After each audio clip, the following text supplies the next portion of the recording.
Hey everyone, welcome back to my channel. So today I want to talk about rheumatoid arthritis.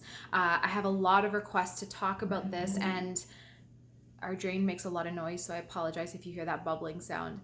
But rheumatoid arthritis is pretty common, and I have a lot of clients who have it, and I want to really just talk about some of, I guess, the underlying conditions that are present when you have rheumatoid arthritis. Obviously, I'm not going to go as in depth as I can because this video will be super long, but I will do my best to just explain some of the most common triggers for it.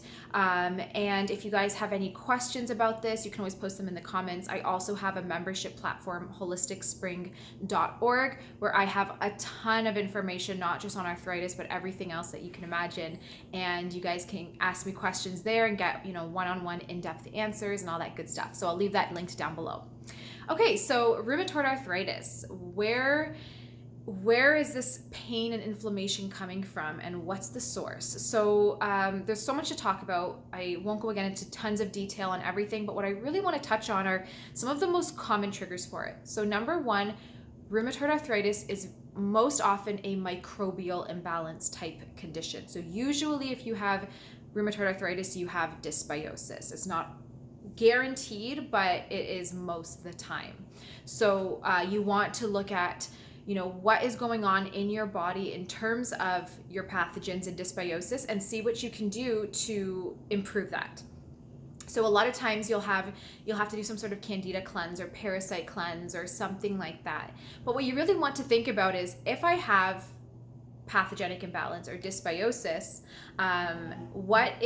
what's going on in my body that's allowing this to occur? Number one, usually diet is out of balance. It's really high in starch, which is feeding the bad pathogens. Number two, there's usually immune dysregulation, which is essentially allowing these pathogens to thrive in the body because there's not enough immune support to target these pathogens. So that's also something that's going on. So you want to really do good immune modulation, balancing out the Th1 and Th2 aspects of the immune system, or the Th9, Th17 side if there's, imbalances there. You want to do some good type of Candida or parasite or pathogenic cleanse. Those are usually two very important steps to reversing and improving the rheumatoid arthritis. But also at the very core of it is acidity. There's very often, I have a cute little avocado shirt. So very often what's happening is the body is so acidic because there is so much toxicity built up in the system.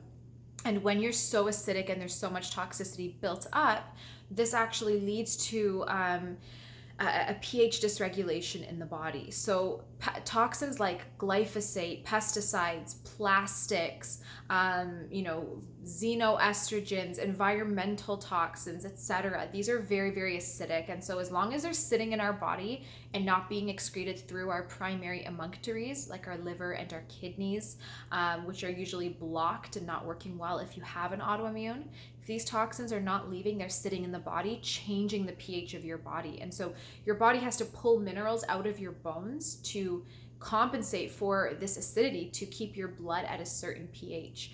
And so very often with rheumatoid arthritis, there's so much minerals being pulled out that you end up with mineral deficiencies. This can lead to weakened bones, weakened teeth, things like that, brittle hair and nails. But more importantly, you need minerals to de-inflame the system. You need minerals to work on these enzyme pathways and processes in the body that help you detoxify. And without having these minerals, because they're being depleted with all of these acidic toxins, your body can't function well. So it really creates an immune deficiency and imbalances in the body. So dysbiosis, immune dysregulation, and too acidic. What else triggers specifically rheumatoid arthritis? And all these things that I'm mentioning, most individuals with rheumatoid arthritis have all of these components. So the next component is heavy metals.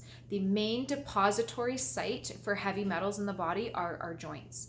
That's pretty much where the heavy metals will get sent to first if they are in the body and need to be taken out of the blood and need to be stored somewhere. So our joints are deposit sites for heavy metals. Heavy metals are in our drinking water. They are in our skincare products. You get aluminum and deodorant in your makeup. There is lead in our makeup. There's all kinds of heavy metals. But if you have mercury fillings, if you are working, with guns and you're dealing with ammo, there's heavy metals on that. So depending on your occupation, you could be exposed to a lot of heavy metals, and the list goes on. If you're eating a lot of canned food, if you use foil wrap, if you're cooking out of, aluminum trays, things like that, you can be exposed to a lot of heavy metals, and most of us are exposed to it without even realizing it. So at the end of the day, we're getting bombarded by these heavy metals, and as long as they're in our system, they're being deposited in our joints. Now, what starts to happen when you have an autoimmune disease is when you have heavy metals, say in joint tissue, what will happen is your immune system comes in. It's actually your dendritic cells. They're released. They go to your joints and they take fragments of the heavy metals.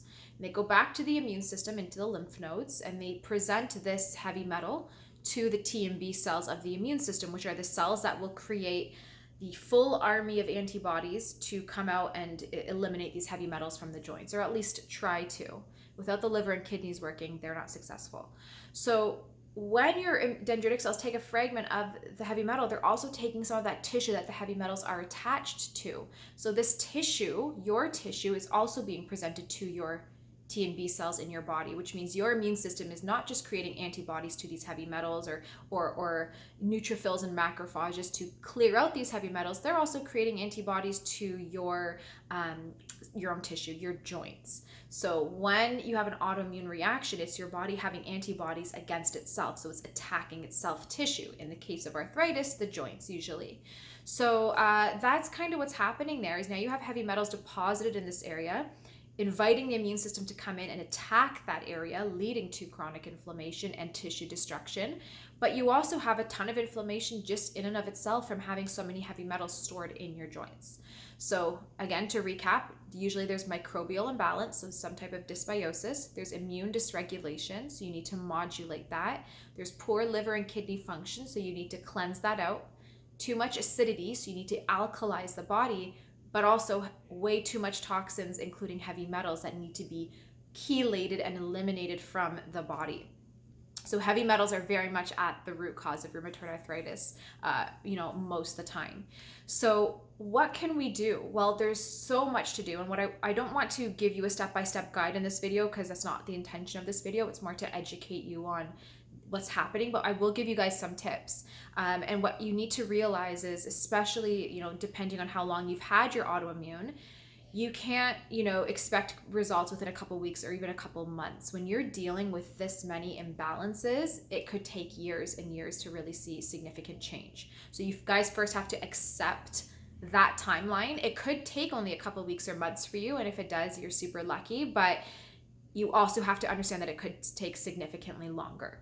So don't expect fast results. And the reason is because with all of these imbalances, each of these issues, liver and kidney imbalance, candida and parasites or some type of dysbiosis, being too acidic, having heavy metals, immune dysregulation, all of these take months and months in and of themselves to reverse and rebalance. So if you're adding this all together and looking at the full picture, it can take a long time. So what can you do? The first thing I suggest doing before you do anything else is begin liver and kidney drainage. And why? I've given this analogy in my YouTube videos before, on YouTube Lives, on Instagram, and to all of my clients, but I'll give it again here. I just want to explain a little bit more about the liver and kidneys to you guys and why they become blocked. Our bodies are exposed since childbirth, actually before, even while we're in utero, we are exposed to an incredible amount of toxins from stress, from bad foods, from pesticides, chemicals, our clothes, our furniture, our paint, off-gassing, our toxic water, medications, and the list goes on. And so these toxins are coming into the body. And I want you guys to picture a bathtub. Say your tap is broken or leaking and water's pouring into the bathtub and it's starting to fill up. All you have to do so that your bathtub doesn't overflow is unplug the drain, and the water will start to drain, and now you don't have a flood in your bathroom. But what happens if you go to unplug the drain as the water's pouring into the tub, but the drain is clogged by hair and gunk and other yucky stuff, and the water can't drain quickly enough, so water's trickling out of the drain but filling up much faster from the tap? what will happen? Your water level will start to rise until eventually it overflows over the tub and leaves a massive disaster in your bathroom. You have damaged baseboards, damaged floors, it leaks into your basement, and now you have, damaged ceiling, potentially mold, and every other issue you can think of. So you have a huge issue on your hands now. Now that is exactly how our liver and kidneys and our body works. The water pouring in is our toxins, the drain is our liver and our kidneys, and the clogging of the drain is caused by toxins. So when we are exposed to so many toxins in our lifetime, our liver and our kidneys, there's too many toxins pouring in than can leave. And so our liver and our kidneys get overburdened or blocked or clogged. And now toxins start to trickle out of the body, but they're still pouring in on a daily basis from our lifestyle. And so those organs get very overburdened until eventually we have too much toxicity in our body. Your body has nowhere else to put it. It can't put heavy metals anywhere else. It can't fill up your cells because everything in your body is full of toxins. When it starts to pour over, that's the process or the beginning of the disease, the start of the disease process. So we need to start to unclog our liver and our kidneys, drain them so toxins that are so overflowing in our body, causing so much inflammation and damage, can start to drain out of our body and leave through our urine and our stool, through our liver and our kidneys, and slowly start to rebalance. So number one thing to do when you have an autoimmune, drain the liver and the kidneys. If you were to do one thing in your entire life, that should be it. You do this using homeopathics. You can use some herbs and things like that, but I find that they are too aggressive on the liver and kidneys, especially if you're just starting out. So I highly suggest liver and kidney drainage using homeopathics. I have a protocol on my membership platform that you get for free as soon as you sign up, and it is an 8-week liver and kidney drainage protocol. I also have a separate liver and kidney drainage protocol in my seasonal Candida and Parasite Cleanse ebook, so you can do either one or both for a total of 16 weeks. That's 4 months of drainage, which is amazing. My ebook is linked down below as well. So number one, drain the liver and kidneys. A lot of times you'll have to do lung drainage as well, but this is done a little bit down the road once you've done some good liver and kidney work, and that should be done with a practitioner. So after you're doing, or while you're doing liver and kidney drainage, you can then also start taking antifungals and following a good Candida and parasite protocol. Now, when I say Candida and parasites, it doesn't mean that the strains that you have in your body are specifically Candida. I kind of use that as an umbrella term to say all pathogens, fungus, mold, etc. So for dysbiosis, you want to follow a Candida and parasite type cleanse. I have an ebook for that where you can follow it for up to 90 days or more, depending on how imbalanced you are, and it can help knock back that microbial population. This will give you significant relief in your joint pain, providing how well you're sticking to it and other factors also. So starting off with liver and kidney drainage and Candida cleansing. I don't know how long you should be doing this. The longer the better, in my opinion, because everyone is different. But if there's significant autoimmune reaction or processes happening in the body, you need a lot of time to drain. So everyone's different. You can start off on the initial protocols that I have if you're interested, and then look to work with a practitioner after that. But that's where I would start. Now, while you're doing the liver and kidney cleansing and the Candida and parasite cleansing, you also want to do a very alkaline type of diet. This is going to rebalance that acidity and help put minerals back into the body. So eating at least 2 to 3 big organic, dark green, leafy vegetable salads every single day. Also having things like broccoli, Brussels sprouts, asparagus, dark vegetables, dandelion. Cutting out all processed foods and having a diet full of organic vegetables, small amount of fruit, small amount of complex carbs, some healthy, lean, organic protein, and some healthy fats is the best way to eat. So you want to eat anti-inflammatory and alkaline. I also have a 7-day anti-inflammatory, alkaline, gluten-free, dairy-free, sugar-free, nightshade-free, peanut-free, yeast-free meal plan that's also linked down below. You can find it on my website, holisticspring.com, if you're looking for a good diet to follow that's autoimmune friendly. So eat really, really alkaline. Do things like chlorella or chlorophyll, which are really alkaline and can help make you a little bit more alkaline quicker. So you want to do all those things. And then alongside that, you want to work with a practitioner, or you can try things on your own if you're confident.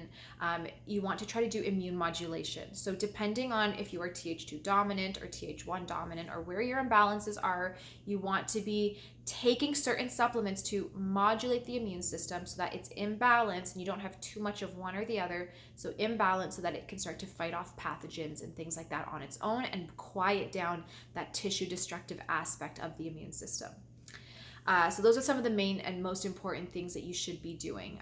You don't want to even consider or attempt a heavy metal cleanse until your liver and kidneys are working really well and have a lot of support. If you try to pull out heavy metals before your liver and kidneys can handle it, you're overflowing that bathtub that I was talking about. And you're going to dump more heavy metals back into the blood. They'll recirculate, cause a bunch of damage on your organs, and then redeposit back into joints. So they won't actually exit the body, but they will cause a lot of inflammation and more damage.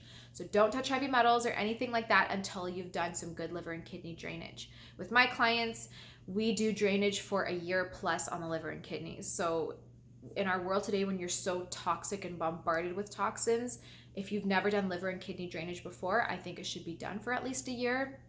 And then as you feel really, really good, you can start doing it seasonally or once a year as needed, pretty much like on an as needed basis. So that's what I suggest. I hope that, you guys got some good information from this video.